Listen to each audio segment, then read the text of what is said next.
Welcome back mga kabayan. Nagbabalik po muli ang inyong lingkod upang magbigay sa inyo ng mga bago at nagbabagang mga balita. Tila ba naging mainit na usapin ang isyong ito sa mundo ng social media? Isang nakakagulat na pahayag ang ginawa ni Senator Amy sa publiko kamakailan kung saan isiniwalat niya ang isang matagal ng lihim ng kanilang pamilya na hindi pa nabubunyag sa publiko. Ang revelasyon ay may kinalaman sa kanilang pamilya, partikular na kay Pangulong Kuting ng kanilang mga taga-suporta. Ayon sa senador, matagal na nilang kinikimkim ang isang impormasyon na ngayon lamang niya napiling ipahayag. Bagamat hindi detalyado at eksaktong nilalaman ng naturang pahayag, ipinahiwatig na ito ay may malaking implikasyon hindi lamang sa kanilang pamilya, kundi pati na rin sa estado ng politika sa bansa. Marami ang nag-aabang kung paano ito makakaapekto sa administrasyon ng kanyang kapatid na si Pangulong Kuting. Ang kanyang pahayag ay lumikha ng matinding alingas-ngas sa publiko, lalo na't kilala ang pamilya nila sa kanilang makulay at kontrobersyal na kasaysayan sa politika ng Pilipinas. Habang inaabangan ng publiko ang susunod na mga hakbang mula sa kampo ng Pangulo at kung ano ang magiging tugon nila sa mga pahayag ni Senator Amy, nananatiling palaisipan pa rin ang tunay na likas na sikreto ng kanyang tinutukoy. Sa ngayon, patuloy ang pagsubaybay sa media at ng sambayanan sa magiging mga susunod na pahayag ng senador at kung ano ang magiging epekto nito sa politika at mismong pamilya Kuting. Well, para nga sa buong impormasyon ay panoorin na lamang ang buong video at kung bago ka pa lamang sa ating channel ay huwag kakalimutang mag-subscribe, pindutin ang notification bell at piliin ang all upang laging maging updated sa mga bago at nagbabagang mga balita. At sa mga solid viewers naman natin dyan ay maraming maraming salamat naman ho sa patuloy na pagtangkilik sa ating channel. Tuloy-tuloy lang po ang laban para sa katotohanan at para na rin sa kinabukasan ng ating pinakamamahal na bansang Pilipinas. Siyempre, mas gusto kong cordial yung sagutan. But we also have to take Plastikan, into gano'n. context that Gusto niya yung sagutan plastikan, gano'n. this is both legislative and political. And there are attacks against the Vice President regardless saan nanggagaling. So, a little bit of latitude dahil we want kakampi man o kalaban to feel welcome. But I agree with Senator Risa naman na, how do we make it more cordial, no? So, Madam Vice President, may I ask just one question? Actually, two eh.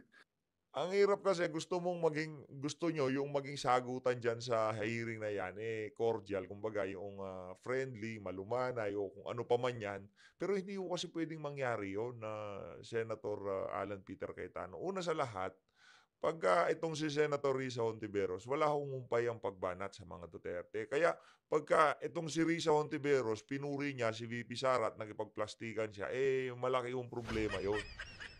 Kasi makikita ho ang kawalang-yaan ng senadora na yan kung susunod ho sila diyan sa sinasabi niyo dapat ang magiging sagutan palitan diyan sa mga ganyang klaseng hearing cordial. Tapos na ho tayo diyan sa mga ganyang klaseng politika. Ngayon ho dapat kung anong nasa utak mo sabihin mo. Walang kaplastikan, di kagaya nung ibang mga senador diyan, di ba? Mga walang utang na loob ho yan. One, nag-lunch na po ba kayo? Naku, And wala naman nakakatawa doon. Yes, Senator Cayetano, nag-lunch na po ako. And I'm very cordial yes, when it ma'am. comes to international diplomatic relations. Gusto niyo i-discuss natin No. yung West Philippine Sea. Yes. But hindi kasi ako plastic na tao. No, I Yun ang kaibahan ni Vice President Sara Duterte dito kay Risa Hontiveros at dito kay Alan Peter Cayetano. Itong si VP Sara ho, kaya ho niya kayong kumprontahin ng harapan. Hindi ho niya padadaan sa social media. Hindi ho yung tipong kagaya ng ginagawa nitong mga tambaluslos, gumagamit pa sila ng mga aso at tuta nila dyan sa House of Representatives para banatan itong si VP Sara.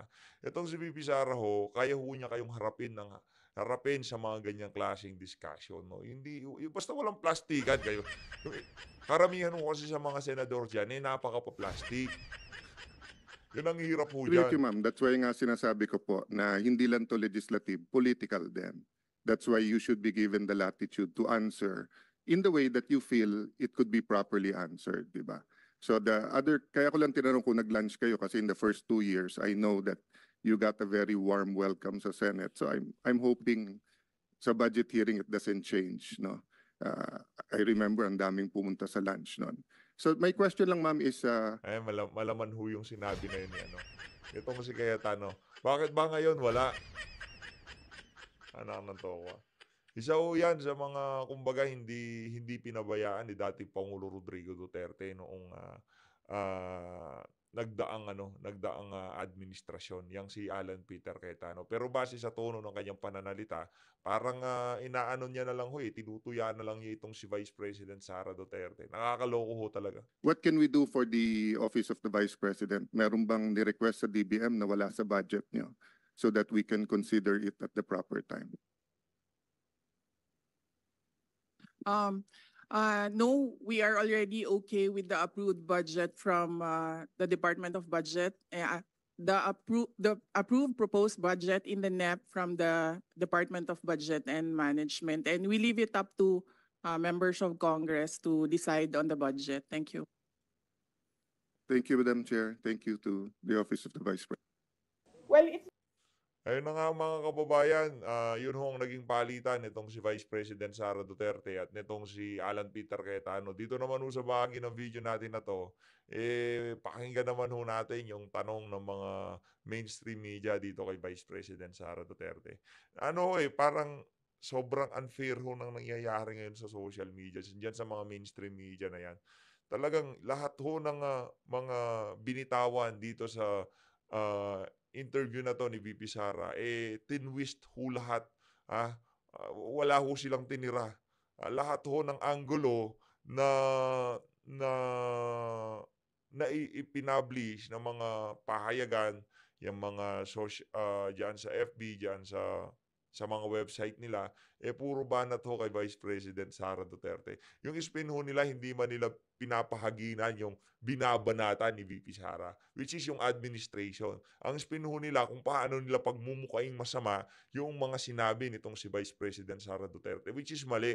Dapat, kung ano yung mga sinabi ni VP Sara, kailangan nilang tanungin yung mga pinapatungkulan niya dito sa naging interview niya na to. Pakinggan ho natin mga kababayan. based on facts, no? Kasi sabi ko nga, kinote ko kanina, no, yung speech ni Senator Risa Ontiveros. Ulitin ko lang para sa inyo kasi baka malayo sa microphone kanina. Nakalagay doon, alam ko po na ang daming kalat ni Duterte. Nahirap tayong linisin. Ang kadiliman noong panahon niya ay talaga namang nanunuot sa ating lipunan. Parang mansa na napakahirap tanggalin. At habang ang anak niya ay may kapangyarihan pa, hindi magiging madali ang ating laban. While VP Sara is in power, the threat of a full-blown Duterte comeback is still a very real and present danger. For one, they are supported by one major superpower, China. And so nakikita ninyo na meron na siyang bias. Ngayon, kanina sa budget, sinasabi niya na, this is a duplication. Sinasabi ko naman, hindi naman tayo pwedeng humindi sa mga taong lumalapit sa aming opisina Kasi opisina ng gobyerno yan. Pwede bang magsabi ang gobyerno na, ay nako, hindi kita pwedeng tulungan. May oath ako. Anong sinabi ko doon? To do justice by every man. So ibig sabihin, hanggang sa makakaya ng opisina, ng Office of the Vice President, ay magbibigay kami ng tulong. Depende kung ano yung tulong na hinihingi ng tao. Yan yung example ng politicization ng budget. Yung mga ganyan.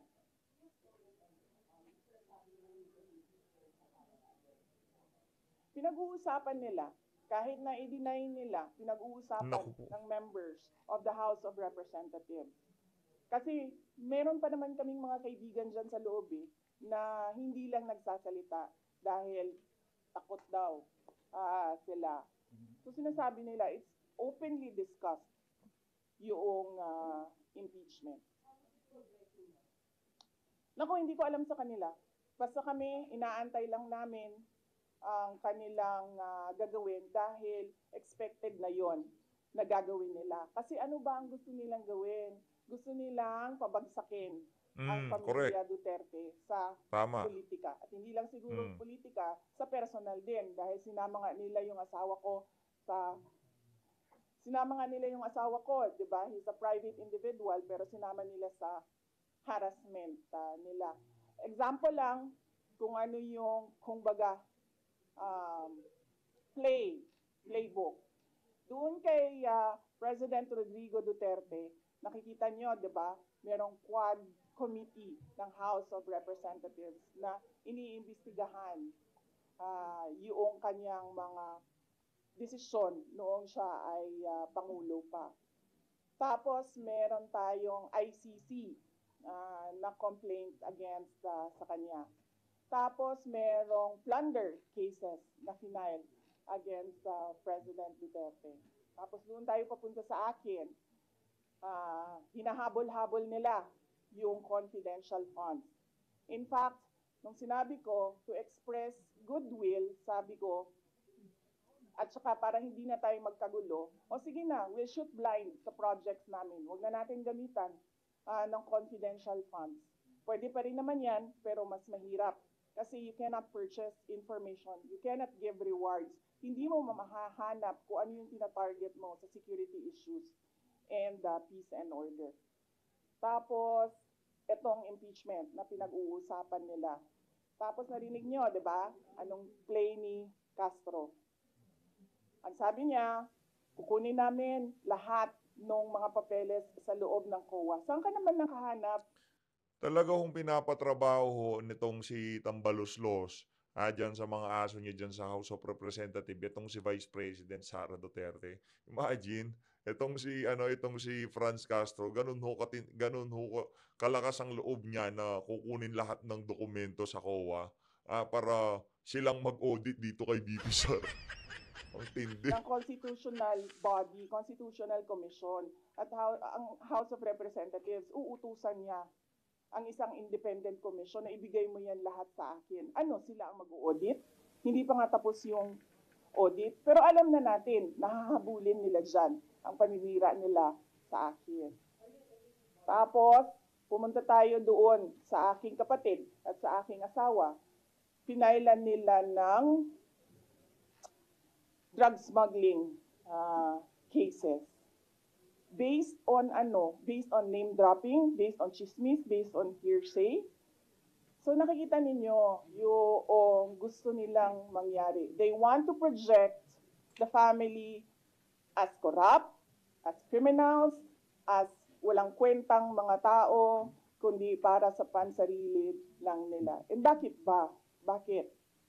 And all because, sinabi ko na dati, we are a threat to the perpetuation in power of people na interesado maging, sabihin na natin Prime Minister, kung matuloy yung niluluto nilang tsa-tsa, o President.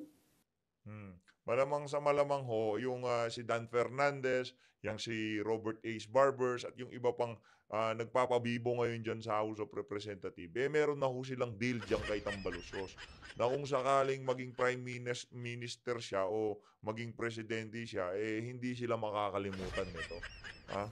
Kaya yung pagpapakabibo ho nila, yung pagbanat nila sa mga Duterte, gumawa pa ho ng quad committee para banatan lang ho itong si dating Pangulo Rodrigo Duterte. Ibang klase ho talaga. Hindi maluto yung tsa-tsa nila. Depende ma'am sa tanong nila.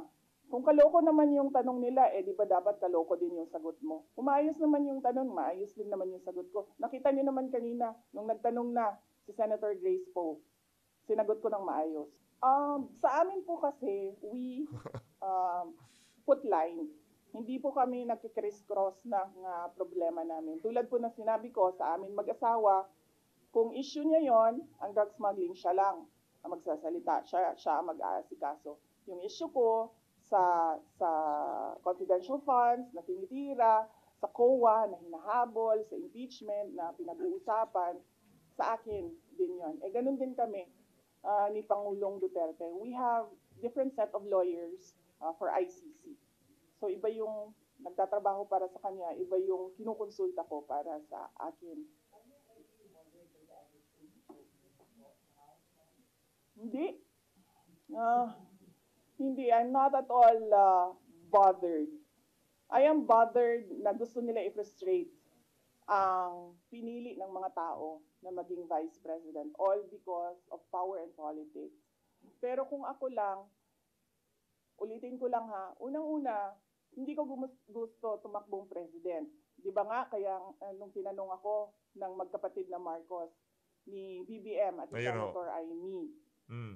kung tatakbo ako, diretso kong sinabi, January of 2021, sabi ko sa inyong lahat, hindi ako tatakbong Pangulo. Totoo yun. Tapos, Oh. January 2021, tinanong ho siya kung tatakbo siya ng pagkapangulo. Ngayon talagang pinanindigan niya na hindi siya tatakbo ng pagkapangulo. Kaya nakakita ng opening itong si Marcos Jr. Kaya talagang 'di ba tinanong siya noon kung meron ba siyang balak umatras. Iniisip na decoy lang siya pero si VP Sara talaga magiging presidente. Pero taasan hong sinabi nitong si Marcos Jr. na hindi ho talaga siya atras na ng pagka-presidente. Ganun pala, ano pa lang, January 2021, meron na palang usapan itong mga Duterte at itong Marcos na to. hindi ako tatakbong vice president. Kasi hindi naman napag-usapan yon before the deadline of filing of candidacy. Hindi napag-usapan ang pagiging vice presidente. Kaya tumakbo akong mayor. Kasi ano bang pangarap ko sa buhay? Maka 3 consecutive terms na mayor ng Davao City. Yun yung pangarap ko. Tapos, pagkatapos ng filing of candidacy, lumapit na sa akin yung magkapatid na Marcos. Sabi nila, hindi kami mananalo Naku po. kung hindi mo tutulungan kami sa Mindanao at sa Visayas. Hmm? Grabe, napakawalang utang na loob. Alam ho nila talaga na hindi sila mananalo. Hindi ho sila mananalo kasi nung mga panahon na yon, itong si Senator Christopher Bongo, pinatakbo ho siya nitong si Tatay Diggs. No, ang pagkakaalam natin, decoy lang din itong si Senator Christopher Bongo at ang talagang tatakbo itong si VP Sara, kumbaga substitute, di ba? Kaso hindi ho nangyari, hindi ho pinilit ni VP Sara yung Pangulo, talagang nag-Vice President siya kay Marcos Jr.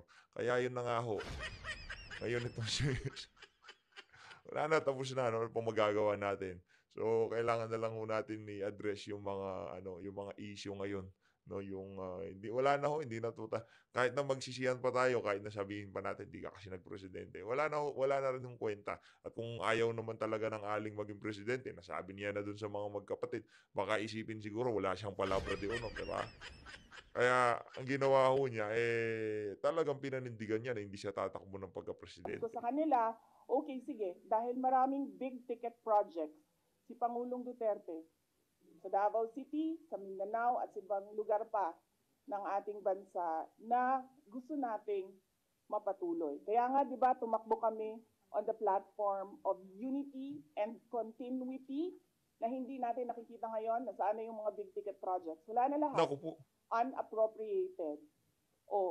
So, pagpaalisin nila ako dito, or impeach nila ako, hindi kawalan sa akin ang posisyon na Vice President. In the first place, hindi ko naman gusto tumakbong presidente. Hindi ko gusto tumakbong Vice President. Tumakbo lang ako dahil kailangan mapatuloy yung development project sa Mindanao, sa Visayas, at sa Luzon. At naisip ko at that time, if I am Vice President, patututukan yung mga proyekto na yon na okay, wala na rin lahat ngayon dahil unappropriated na sila lahat. Kakalungkot, no? Of course not. I do not regret running for Vice President kasi imagine niyo kung ako mayor ngayon at hinahabol-habol nila ako dahil alam nilang pwedeng tumakbo ito sa 2028. Diba? Diba? So, bakit ko nire-regret yan? Hahabulin nila ako. Alam nyo, kahit matanggal nila ako as Vice President, hahabulin nila ako until the day na maupo sila sa 2028. Malinaw ho yun. Yun ho talaga ang sigurado, talagang naniniwala tayo sa sinasabi ni VP Sara diyan. Kahit matanggal na siya bilang Vice Presidente, yung issue nung confidential fund, palalakihin ho nila yan at talagang wawasakin nila yung apelidong Duterte, 'no. Matanggal, hindi matanggal, gano'n din ho ang suma niyan. Pero ang bottom line dito, hindi ho talaga mapagkakatiwalaan itong mga Marcos at Romualdez na 'to. Mga Araneta, ay ang mga yan hindi ho mapagkakatiwalaan. Mga tuso ho yan. Mapagbalat kayo ho yung mga tao na yan. Ano? Ngayon na. Ano? Alam, mahirap sagutin ang 2028 kasi imagine ninyo, pagbaba ko dito, nahulog ako doon sa hagdanan. 'Di ba? Namatay ako bukas.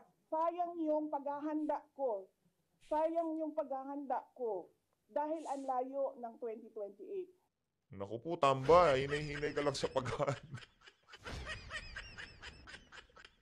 Ibang klase ho talaga. Bumana din to si Bibi sa, Hoy, tamba, hinay-hinay ka sa paghahanda. Baka biglang mahulog ka sa hagdan. Dapat magplano for 2028 sa 2027 at fourth quarter ng 2026. Wala akong planong ganyan. Yes, ma'am. Wala naman kaming, ano ba sinabi nila, huwag kami matakot. Hindi kami takot. Hindi kami takot. Sumasagot lang kami sa kanilang mga atake sa amin. At gusto lang namin ipresenta sa taong bayan ang isang perspective na ginaganito kami dahil we are a threat politically and for power. Kuha nyo na ho mga kababayan. Nakuha nyo na ho ba? From now on, yun ho yung ano natin, yung ating, kumbaga, ikakalat sa ating mga kapamilya. Ang kadahilanan kung bakit talaga winawarak itong mga Duterte na to, dahil natitreten yung mga nag-aaring-uri ngayon mga panahon na to, na pagka dumating yung punto na magkaroon ng eleksyon, hindi ho sila makaporma sa mga Duterte na to. Sa bagay, no, kahit ano pang mangyari, hindi pa rin makakalimutan ng sambayan ng Pilipino yung trabahong ginawa ni dating Pangulong Rodrigo Duterte. Kaya pinipilit ho nilang bahiran ng kung ano-anong paninira yung mga naging programa na nagdaang administrasyon para kung sakaling ma-bring up ito sa mga susunod na eleksyon, yung war on drugs, yung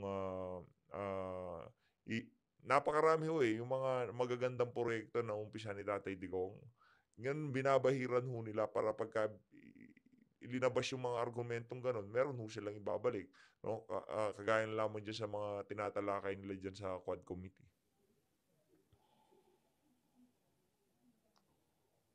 Do I regret helping? Do you want to answer that question? Or alam mo ba ang sagot? Senator Amy Marcos, magkaibigan naman kami.